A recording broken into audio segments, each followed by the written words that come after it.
O mapupunta ba sa impyerno ang mga bading at ang mga tomboy? Kung ako kay Ate Vanessa, careful lang to say stuff like that na yung anak mo mapunta sa impyerno. Ate Vanessa, baka magkita pa kayo ron. Sige. So, ikaw pala number one na lang.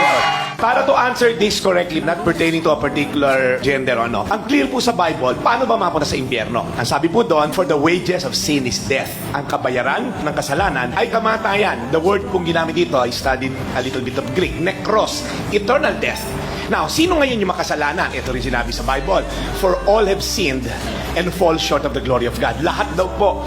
Yung pinanganak. Tinan mo kung may pusod ka. Kung may pusod ka, makasalanan ka, okay? Galing tayo kay Eva at Adan except si Jesus na hindi po dumaan sa linya po ng tao dahil siya nga ay conceive ng Holy Spirit. Now, kung lahat makasalanan, lahat papuntang impyerno, sino ngayon mapupunta sa langit? That's a good question.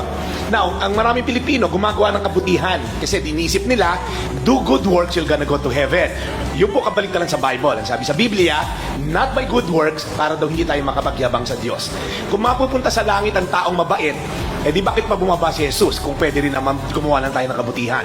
Kung ganun po ang labanan, dapat pinadala niya accountant, hindi savior, para bilangin ilan na good works mo. Pero very clear kay Jesus, I am the way, the truth, and the life. No one will go to the Father in heaven except through me, sabi ni Jesus.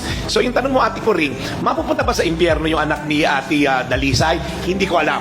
Pero alam ko kung sino mapupunta sa langit. Ang mga tumanggap sa kapatawaran na inalok ni Jesus nung siya'y namatay sa krus ng Kalbaryo. So, lahat tayo rito papunta ng impyerno the moment kay panganak. So, hindi na question yung, kung na ba ako impyerno, papunta ka ng impyerno. Kung di nang ialam si God, John 3:16, for God so loved the world that He gave His one and only Son.